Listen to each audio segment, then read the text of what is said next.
Welcome to Teknobi bersama saya Michael Sugiarto. Hari ini kita akan membicarakan mengenai bisnis online. Apakah lebih bagus saya produksi sendiri atau jualin produknya orang lain? Oke, saya rasa ini pertanyaan yang banyak ditanyakan oleh Anda yang baru mulai bisnis online. Oke, sebelum itu jangan lupa untuk subscribe dulu dan like video ini ya. Dan kemudian share kepada teman-teman lain yang saya rasa punya pertanyaan yang sama. Oke, dan kita akan lanjut sesudah yang satu ini.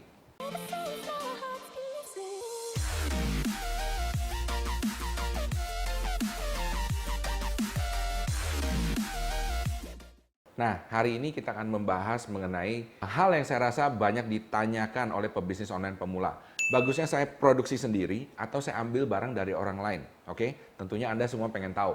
Nah, saya akan coba bahas di sini ya, apa kelebihan dan kekurangannya.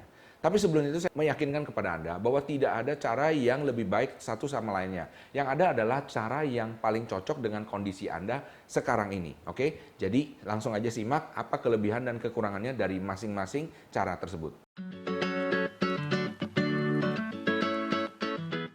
Oke, sekarang kita akan ngomong yang pertama adalah produksi sendiri.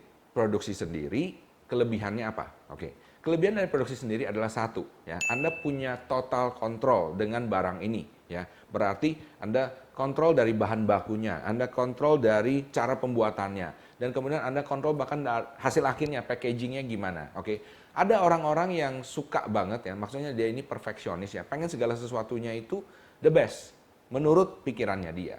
Oke, jadi ini adalah merupakan salah satu hal yang paling sering dialami oleh Anda, para pebisnis online, termasuk saya sendiri. Jadi dulu saya ini pernah jualan baju anak-anak, saya pengennya produksi semuanya sendiri. Desain saya sendiri, oke, jahitnya kayak gimana saya sendiri, size, ukuran, dan warna, dan lain sebagainya. Saya mau punya full control semuanya.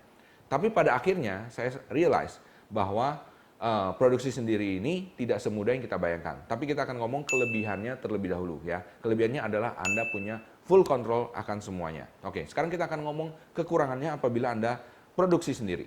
Oke, kekurangannya adalah ini.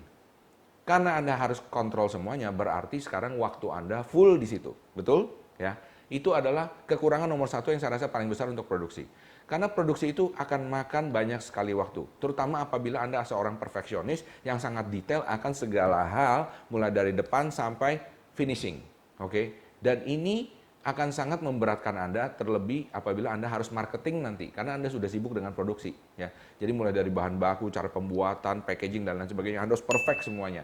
Oke, it's good if you have time, ya, if you have pengalaman untuk itu. Tapi saya rasa waktu Anda akan terbuang banyak sekali di masalah ini. Oke, jadi menurut saya itu adalah salah satu kekurangan dari produksi. Salah satu kekurangan dari produksi lagi adalah harganya belum tentu lebih murah dibandingkan Anda ngambil dari orang lain. Karena kenapa? Sekarang untuk produksi, Anda ada kuota tertentu untuk mencapai harga tertentu, betul? Anda beli bahan baku, ya kan harus minimum berapa biar harganya lebih murah. Dan kemudian desain dan pekerjaannya Anda juga harus bayar, betul? Listrik mesti bayar, tempat mesti bayar, betul? Nah, packaging mesti bayar lagi, oke? Jadi, Anda bisa lakukan ini semua kalau Anda punya resource untuk itu. Dan biasanya kalau Anda ke pabrik ya, itu ada yang namanya minimum order quantity atau MOQ, ya kan? Jadi pabrik tuh maunya Anda minimum order berapa? Karena kenapa dia sudah hitung. Kalau dengan minimum order segini, saya baru bisa ada profit segini. Dan apabila Anda produksi sendiri, berarti Anda harus tahu MOQ Anda berapa ya, minimum order quantity Anda berapa. Dan ingat, sesudah Anda produksi lagi, Anda harus marketing sendiri tetap. Jadi menurut saya itu adalah salah satu kekurangan dari produksi sendiri. Tapi keuntungannya sekali lagi, Anda kalau orangnya perfeksionis, Anda bisa kontrol semuanya dari depan sampai belakang dan make sure user experience-nya the best.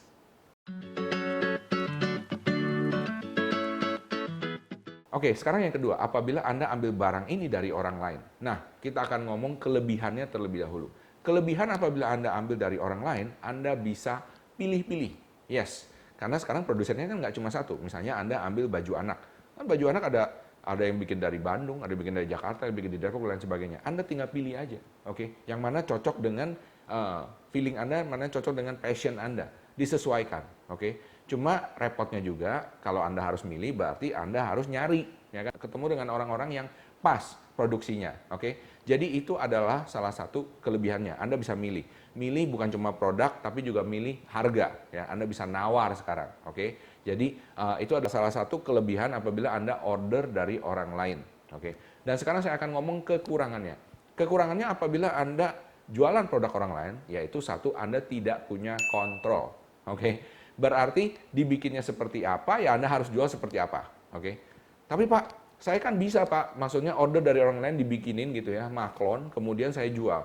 Bisa aja, itu juga salah satu solusi yang selanjutnya. Tapi biasanya itu cuma beda sedikit dari produksi sendiri. Oke, berarti produksi dan segala sesuatunya Anda nggak perlu pusing, pokoknya Anda terima dan jual. Oke, tapi sekali lagi Anda sekarang punya resiko ya dengan produk, misalnya produk ini kan nggak bisa beli satu jenis doang kan. Berarti Anda harus make sure produk ini harus laku semuanya. Oke, so itu adalah resiko kalau misalnya Anda yang tadi produksi sendiri. Nah sekarang kekurangannya kalau Anda ngambil dari orang lain, pertama Anda tidak punya kontrol. Untuk selanjutnya, Anda tetap tidak punya kontrol. Maksudnya apa? Misalnya sekarang barang ini laku, oke, Anda ambil dengan harga misalnya 10.000. Tiba-tiba si produsen ini ngomong, wah karena laku nih saya mau naikin harganya jadi 12.000. Anda nggak bisa ngomong apa-apa. Oke, kecuali Anda cari sendiri dan bikin sendiri. Oke, nah itu salah satu kekurangannya kalau misalnya Anda ngambil barang dari orang lain. Dan kemudian juga masalah kualitasnya, masalah warnanya, modelnya, dan lain sebagainya, Anda nggak punya kontrol. Ya. Anda hanya bisa menerima aja dari apa yang dibikin tersebut. Nah, sekarang pertanyaannya, lebih bagus yang mana? Nah, jawabannya sekali lagi, tergantung dari Anda. Ya. Kalau misalnya produksi sendiri, definitely, pertama juga salah satu kekurangannya adalah modalnya harus besar. Ya, modal harus besar dan waktunya harus banyak. Anda sudah punya tim yang besar untuk mengerjakan semuanya itu. Betul? Ya kan? Padahal itu belum jual loh, baru produksi doang. Jadi menurut saya kekurangannya modal yang besar. Kalau misalnya Anda jualin orang lain, Anda tidak punya kontrol, tapi Anda bisa mulai dengan modal yang lebih sedikit. Oke. Jadi kalau saran saya, Anda baru mulai bisnis online, lebih baik Anda jualan dulu orang lain punya. Oke. Nggak masalah Anda nggak punya kontrol. Oke. Tapi Anda bisa mulai start dengan modal yang sedikit dan Anda bisa langsung jualan. Yang penting kan belajar jualannya dulu, bukan produksinya. Sesudah laku atau gimana, baru mulai bisa produksi sendiri, mikirin produksi. Sesudah tim Anda terbentuk dan sudah mulai ada cara buangnya di mana, ya, channel penjualannya di mana. Saya rasa itu yang paling penting. Oke. Nah, itu sih menurut saya ya. Saya nggak tahu, setiap orang pendapatnya beda-beda. Saya mungkin aja salah. Ada juga orang yang mulai dari produksi dulu. Silahkan ya. Tidak ada yang salah dan benar di sini. Setiap orang punya karakteristik dan juga kemampuannya masing-masing. Jadi menurut saya ini benar-benar tergantung dari kitanya sendiri. Oke. Nah, saya juga pengen ajak teman-teman, jika Anda pengen belajar mengenai bisnis online lebih banyak, Anda bisa ikut event-event di Gimaru ya. Nah, ini adalah salah satu event di Gimaru namanya Road to 100. Gimana caranya mendapatkan 100 juta pertama dari bisnis online ya. Anda bisa cek event terdekat ya di kota Anda. Oke, kita biasanya ada di Jakarta dan Surabaya. Anda silahkan cek aja di link di sini. Oke, atau misalnya di link di deskripsi juga ada ya. Silahkan cek di situ dan dalam satu hari penuh Anda akan belajar banyak gimana caranya memulai bisnis online. Anda dapat gambaran penuh. Oke. Sebagai salah satu contoh testimoni, saya punya seorang alumni ya yang sudah bisnis online selama 4 tahun ya. Selama 4 tahun, oke.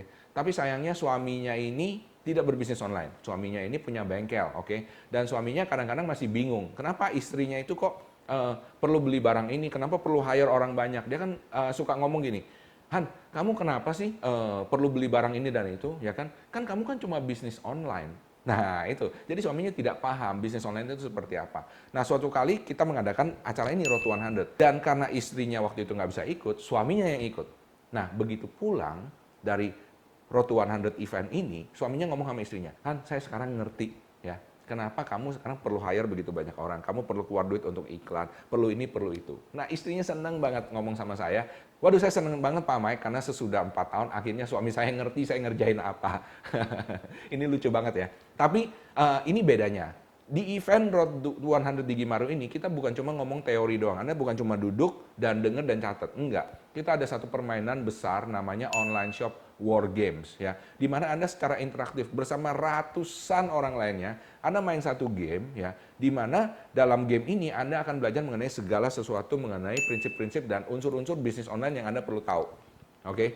Dan saya yakin sesudah main game ini Anda akan dapat insight yang menarik. Baik bagi Anda yang sudah berbisnis online, apalagi buat Anda yang baru mulai atau mau mulai bisnis online. Oke? Jadi saya harapkan sekali Anda semua bisa ikut di dalam event Road to 100 di Gimaru ini ya. Langsung cek aja di sini.